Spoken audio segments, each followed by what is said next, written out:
Pro Group Management. Workers' comp that works for you.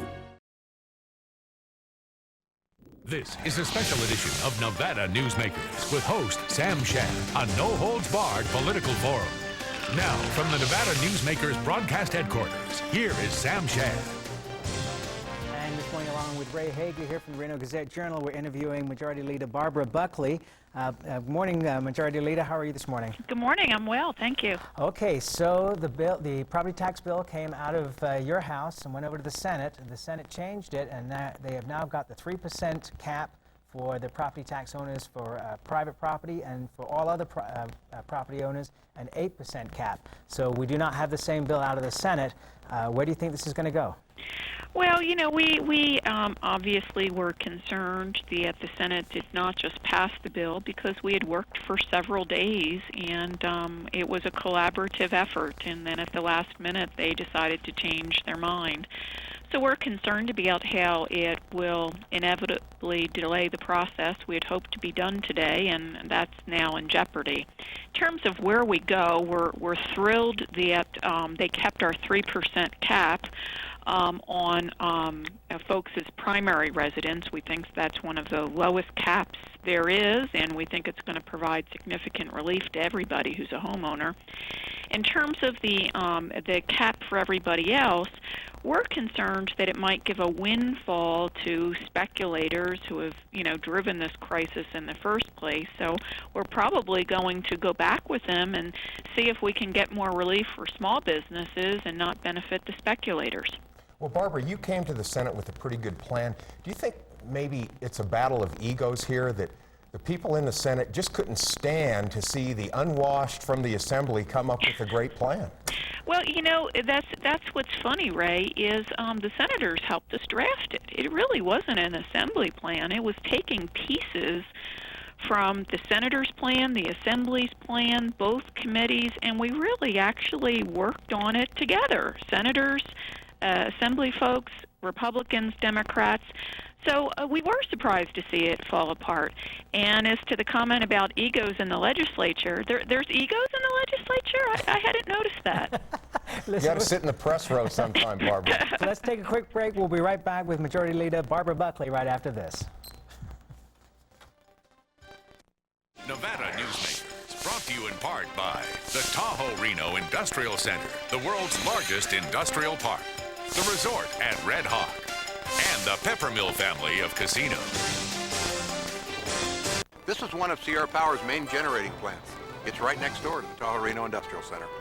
These plants provide all the clean, reliable power that businesses need. TRI has 3 independent power generation facilities on site. For sensitive manufacturing companies and high-tech firms, this benefit is invaluable. Welcome to the Tahoe Reno Industrial Center, the largest industrial park in the world, building economic prosperity for Nevadans. I tell you, John, this industry has really changed. Tell me about it. You seemed to do pretty well last year. What's your secret? No secrets. Although I'll tell you something. The smartest thing I did was sign up with Pro Group Management. Really? Yeah, they do workers' comp, right? Yeah, their services are great. And get this, they saved me 30%. I've heard they saved others 50%. That works for me. Pro Group Management. Finally, workers' comp that works for you. Since its creation more than a decade ago, the Southern Nevada Water Authority has focused on 3 goals: preserving water quality, improving water conservation in Southern Nevada, and meeting the community's current and future water needs. Through thoughtful planning, responsible management, and collaboration, it's succeeding. As we move into the 21st century, the authority continues to embrace sustainable water development and efficient water use. That's our promise to Nevada.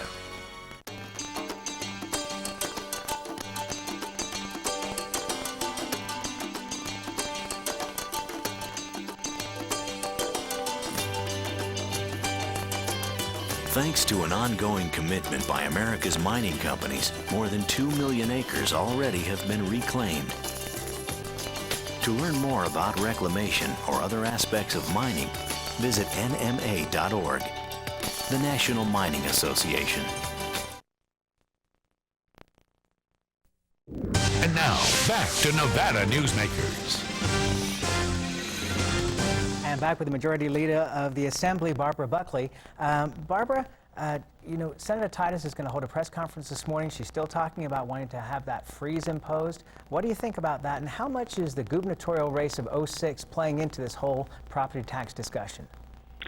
Well, you know, a lot of people thought that a freeze idea might make some sense if we were unable to come up with a package. I think we have a package. I think we have sent a strong message that we don't need a Prop 13. We can come up with a Nevada style of relief for homeowners, and we've landed on 3%, which has, I think, unanimous support of both houses. So I'm thrilled that we're going to get this much property tax relief for homeowners who need it the most. And, you know, I worry a lot about different aspects of a freeze.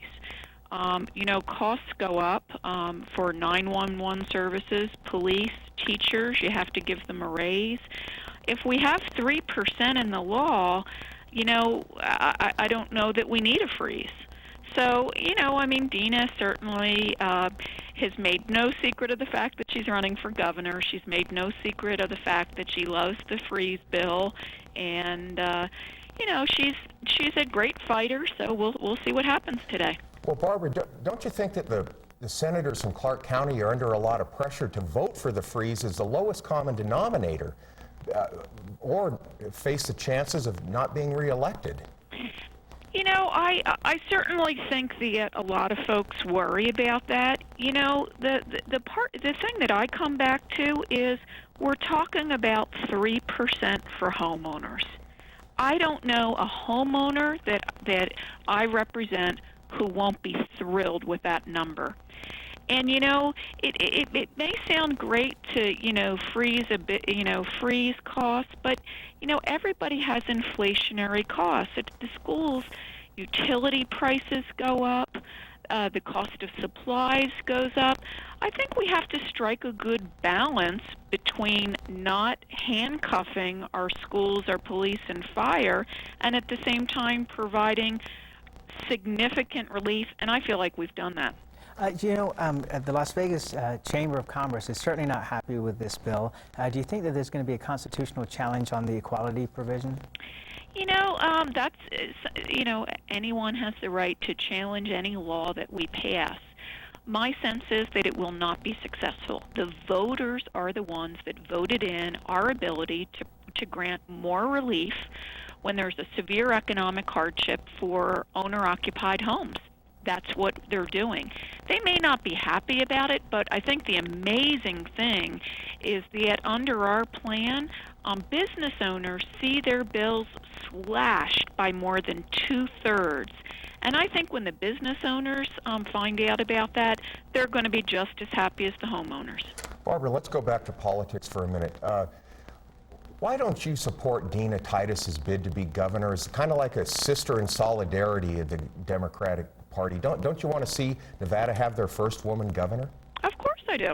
So you support Senator Titus? I want to see a Democrat win the governor's race. Primaries are hard for Democrats because you pit people that, you know, I mean, as they are for Republicans, because you pit friend against friend, progressive colleague against progressive colleague, and those positions are tough, whether they're for Democrats or Republicans. Yeah, but we already got friend against, or colleague against colleague in the with Titus and Perkins in the legislature. It seems you have taken the role as the mediator of the Democratic Party between these two warring factions. I know. Do you think somebody will nominate me for a Nobel Peace Prize? Well, why don't you run for governor? Rodney King. Can't we just all get along? Man, I mean, compared to the prospect of Jim Gibbons being governor, I mean, my gosh, I'd like us to all unite to make sure that doesn't happen. Barbara, are you ever going to run for governor? Yes. When?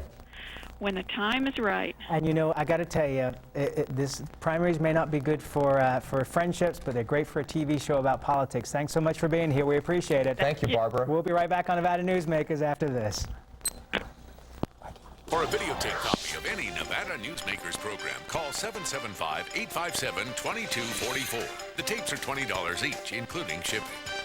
If you own a business and want to maximize your company's potential, join the Retail Association of Nevada. Our membership benefits include the Nevada Retail Network Self-Insured Group, providing workers' compensation coverage that can lower your rates. That savings can go directly to your bottom line. We are an effective pro-business organization that lobbies on behalf of our business members. The Retail Association of Nevada, protecting Nevada businesses for 35 years.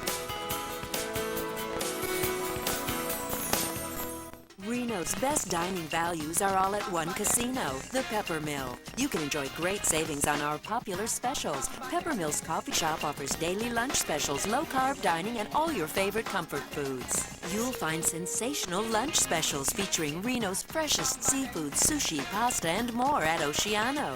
And early bird specials at Reno's Premier Steakhouse and Romanza Ristorante Italiano. The best values are at the Pepper Mill. Where are you dining? Your best value in sight is here for you to see. From frames to lenses to eye exams, you're covered A to Z. Davis Optical, your best value in sight. Davis Optical Centers, with 2 locations in Reno and Sparks. Davis Optical, your best value in sight. When you need a new employee, how can you be sure who you're really hiring? A background investigation by Employer Links will uncover criminal records, verify the applicant's education, check their credit history and Social Security verification. An investigation will research professional licenses and driver's licenses and let you know why they're unemployed. Hiring the right person shouldn't be a gamble. Call Employer Links. Employer Links, protecting your investment. And now, back to Nevada Newsmakers. And we welcome to the program from the Reno Gazette-Journal, Frank Mullen, who's their chief investigative reporter. Always a pleasure to see you, my friend. Good to see you, Sam. You broke a story back in December of 2004 about the ag farm. Now you've broken another major story. I'll just read the first paragraph. From 2002 until last year, the University of Nevada, Reno sent about 200 female research sheep which had been injected with human stem cells and whose lambs developed partially human organs to a UNR ranch where the ewes grazed on invasive weeds and about 80% of them died. How is this different from what normal practice should be? The university, actually the College of Agriculture, decided more than 12 years ago that they would take these sheep that had been injected with human stem cells and they would euthanize them humanely with a shot of phenobarb or something to the neck, and they would incinerate them. They did so, they say, for 12 years. And then they, at some point, well, it was, I know at what point, it was April of 2002, sent some of the mother ewes who had given birth to the lambs that had the human organs in them. They took the mother ewes and they sent them out to the SBRS ranch to graze on tall white-top weed, where most of them were slain by bullets or predators or had fallen into the Truckee River and drowned. So instead of being euthanized and incinerated, they were used as farm animals and then died, and the ranch manager says they were used particularly as being disposable animals. Who is responsible for this? The College of Agriculture says that yes, it happened, but the instructions to the ranch manager was to treat them as any other university animal. The ranch manager says nonsense. He says they were given to him as disposable animals, and this is backed up by other employees. It's backed up by Elmira Copeland, the woman who lives next door, and also was in partnership with the university in mitigating these tall weeds, these noxious weeds. And so the university and the College of Agriculture denies all responsibility for it. The people who are actually on the ground, who tried to care for the animals, who wound up burying the animals or pulling their bodies out of the weeds or the carcasses out of the weeds, say it was their idea to save a few pennies, to save a few $1,000s a year by reusing research animals for this purpose. Okay, and they also came up with a change of status to allow this, correct? They came up with the change of status ex post facto to allow it, yeah. The research animals are protected under a federal law called the Animal Welfare Act, and it specifically says what you're supposed to do with these animals post-surgery. You're supposed to be nice to them, at the very least give them a painless death. The university veterinarian now says he was unaware that all this was going on until last year. However, he has no problem with it, and they should have changed the paperwork to make them farm animals again so they could do this with them. We got a couple of photographs. If we can show those, and if you could comment on them. That's the carcass of a sheep left out in the open, along with many other carcasses of sheep at the Assemblywoman Ranch. This photograph was taken last week by Marilyn Newton, the photographer, from a helicopter. They won't allow us on the ranch. This is Elmira Copeland, who owns the property next door to the Assemblywoman Ranch out by Wadsworth. This is Pyramid Lake Paiute Reservation, and Elmira and her husband, late husband Ralph, owned the property. There were about 40 sheep buried in that pit, and we went out and shot pictures of the animals coming out of the pit. There's some of the remains of the animals there, sheep, one of the stem cell research sheep. And that's Elmira with the ear tags that they cut off the animals. These ear tags match the stem cell research project numbers. And so we basically built our evidence, and UNR was unable to deny that the research sheep were sent out to the SPRS and to the Copeland property to eat these weeds, to get rid of the weeds. But now the UNR is saying that they were supposed to be treated like every other animal they have. However, the death rate, the mortality rate for these sheep was 80% and would have been 100% except for the coming of winter. So some of the animals did survive because winter came. Okay, the president of that university is Dr. John Lilly. What has Dr. John Lilly's response been to this? Dr. Lilly, since November, when I first started doing stories about the College of Agriculture, I've never spoken to the man. Actually, in my life, I've never spoken to the man. Have you tried? Yes, I've.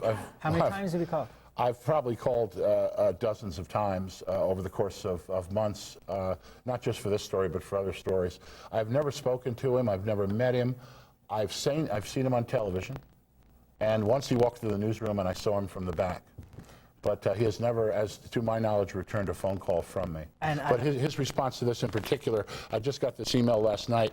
He is appointing a committee of people from the agriculture industry in Nevada, the Board of Agriculture, the Farm Bureau, the wool growers, the cattlemen, some of whom, of course, would have to, in a state as small as this, have ties to the College of Agriculture. And he wants an answer in a week. He wants them to review the situation and give him an answer in a week. And how long has your investigation gone on? My investigation's gone on for about 7 months. The USDA's investigation's gone on for 6 months. The Nevada Division of Investigations investigation has gone on for more than a month. But he says in his email that he's impatient with the results of all these other investigations. So this will be an expedited review. This will be pretty thorough. In a week. A pretty thorough review in a week. Okay, I want to point out that we called Dr. Lilly's office yesterday afternoon to invite him to be on the program and to get his comments in advance of doing this interview with him. As of 9 o'clock this morning, we had not received a return phone call. It's amazing to me also that they hired a very high-priced marketing director, Cindy Pollard, and it's been impossible for me to have a conversation with her in the last couple of months since Dr. Lilly was on the program. This is just outrageous. Have you talked to the Board of Regents, to Jim Rogers in particular? I have not talked to Jim Rogers. Lenita Powers, my colleague, has, and Rogers says his role is to wait and see what happens with the results of the investigations and so forth. And did you hear what happened recently at the Board of Regents?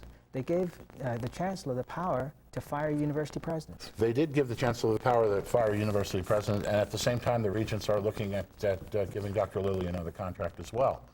What a tangled web we weave. Yeah, we're out of time, Frank. Okay. We'll have you back because I know there's going to be more because I think you're working on and then the story will definitely continue. Okay, we'll be right back on Nevada Newsmakers after this.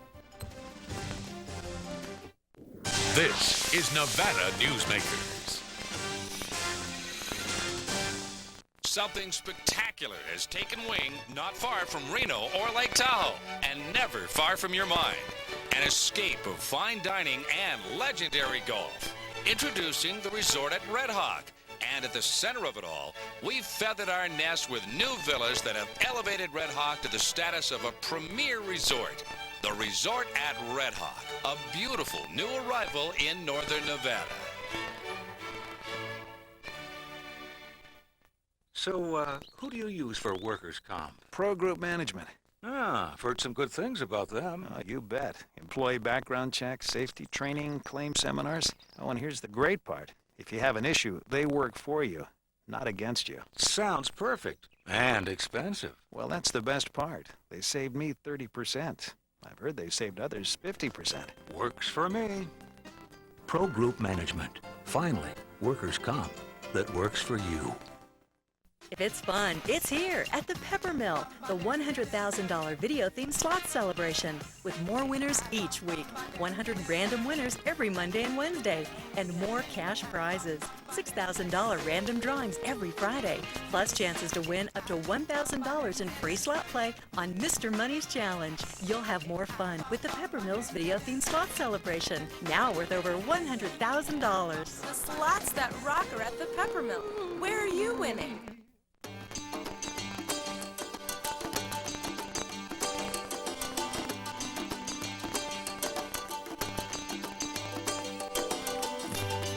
Many of the materials we rely on every day come from the ground, and modern mining technology brings them to us cleaner and safer than ever before.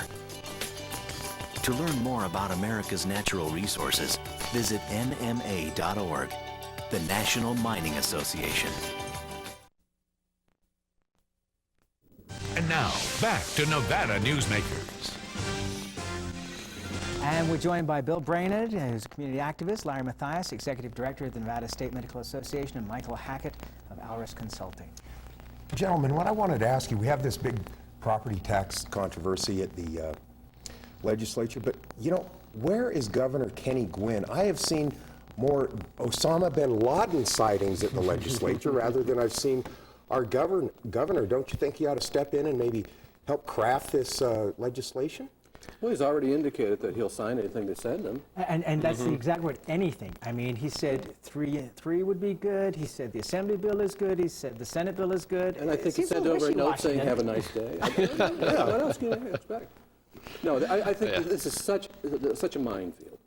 You know, the governor, after all, was way out in front 2 years ago in trying to get the tax and budget issue. I think he got burned pretty badly in that whole process, and so this time I think since this is a spontaneous crisis, I think he's letting the legislature take the heat. Well, Bill, does it look like he's a lame duck governor here? Well, if you were so unpopular because of your first tax program and your first budget, you probably aren't going to come up with a second theory as to how this should be done. Is he lame duck? No, he says he'll sign whatever comes down, but he probably got burned so badly the first time, he isn't going to get burned. Well, why get burned again? And also, extremely controversial. There's probably going to be a citizens' Prop 13, no matter what is done here. I don't know whether it'll pass, but there's certainly going to be a floated 13. And quite frankly, it's not all that bad from my point of view. And there are 63 legislators who are worried that they're going to be lame ducks if they get this wrong. Right. You know, I mean, the sheep story is fascinating. The sheep that's being sheared in Carson City right now get a chance to vote. And so I think that's got a lot of folks worried. Okay, Michael, how much clout does business have this time in the form of the Las Vegas Chamber of Commerce? I'm not sure they really have as much as they think they have on this. I think, as we saw yesterday by what Senator Hardy proposed in the Taxation Committee, he did make a concession. It wasn't what the business community was looking for, but I really don't see what they can do at this point. The only thing they can do is look at the constitutionality of what they're proposing. Does this 3%, does that really fall under the definition of severe economic hardship? Yes, they have created a split roll on this. Maybe it's not defined that way constitutionally, but it smells like it, it looks like it, and it acts like a split roll. So that may be their final recourse, and that may be their Okay, Larry, you getting any position. sense of where gaming is on this? Because they're pretty big property taxpayers. They've been pretty quiet. They're the biggest. I think what we've got here is the legislative leadership, especially Assemblywoman Buckley and Assemblyman Hetrick, really came together with everything that could work on the table and put it together in this package, and I think they've worked very hard at that. But the fat's in the fire now. That the natural dynamic of our hatred of taxes, those who feel that whatever taxes come out of this is going to be insufficient revenue to their needs, and those who feel that whatever taxes come out of this are too much, are going to be for the next year and a half engaged. And so I think we will hear from gaming, if maybe only indirectly. Sam, I think that what they're doing is defining what is a hardship by just saying if your taxes go up more than 3%, that is by definition a hardship. In other words, that would be, I think that'll be the approach as far as single-family residences are concerned. In other words, we've already got it in the Constitution that you can do it. It was passed, I think, in 2002. You can do it if there is a severe economic hardship. So what are you doing? I'm defining what a severe economic hardship is, and that's over 3%. Let me change the subject here. On Monday, the Assembly Ways and Means Committee introduced a measure to jack up pay for the state's constitutional officers by a dramatic amount. And this is from an editorial in the Review-Journal today called Lipstick on a Pig. The salaries for State Treasurer, Secretary of State, and Controller would leap from $80,000 to $97,000, which to my reckoning is actually a 25% increase. Other jobs... I was amused while they said, well, the lieutenant governor, a post a mannequin could fill, would get a $10,000 raise to $60,000, so a little bit disproportionate there. But is this the appropriate time to be raising these kind of salaries when public employees are getting 2% and we're seeing 25% increases for the constitutional officers? It may be the appropriate time to raise them, but it's an inappropriate and stupid time to talk about it. Right. And so I think if anybody is floating those ideas really must have a post-election career plan that they're working on. And actually, Sam, I think you framed it perfectly in light of what kind of raises state employees have been seeing. Like you're talking about 2%. The state has been under this constant belt-tightening in terms of its fiscal responsibility, and then for something like this to come out is very ill-timed. I don't know how long it's been since they've had a raise, Sam. This may not be as disproportionate as it looks like if they haven't had a raise in a particular time. Certainly, current chief operating officers of corporations and public officials, they keep seeing their wages go up, and they keep seeing the workers' rate, not go up proportionately. This may just be a sign of the times, and I agree. I don't think it's a real good idea to be doing it. But of course, their incomes are pegged on actually succeeding. Yeah. Maybe they ought to do what the legislators did and put it out to a public vote, like the legislators are doing with their pay raise. Wouldn't that be interesting? We'll be right back on Nevada Newsmakers after this. Nevada Newsmakers, brought to you in part by the Tahoe Reno Industrial Center, the world's largest industrial park, the resort at Red Hawk, and the Peppermill family of casinos. This is one of Sierra Power's main generating plants. It's right next door to the Tahoe Reno Industrial Center. These plants provide all the clean, reliable power that businesses need. TRI has 3 independent power generation facilities on site. For sensitive manufacturing companies and high-tech firms, this benefit is invaluable. Welcome to the Tahoe Reno Industrial Center, the largest industrial park in the world, building economic prosperity for Nevadans.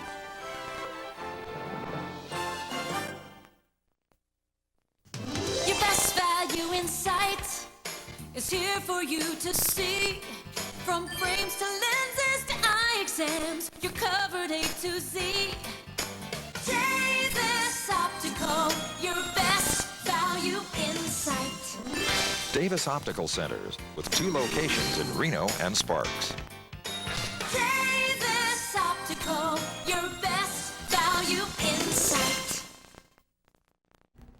Coming up Monday, we have Senator Randolph Townsend and presidential historian Clay Jenkinson from UNR. We'll Thank see you you. then.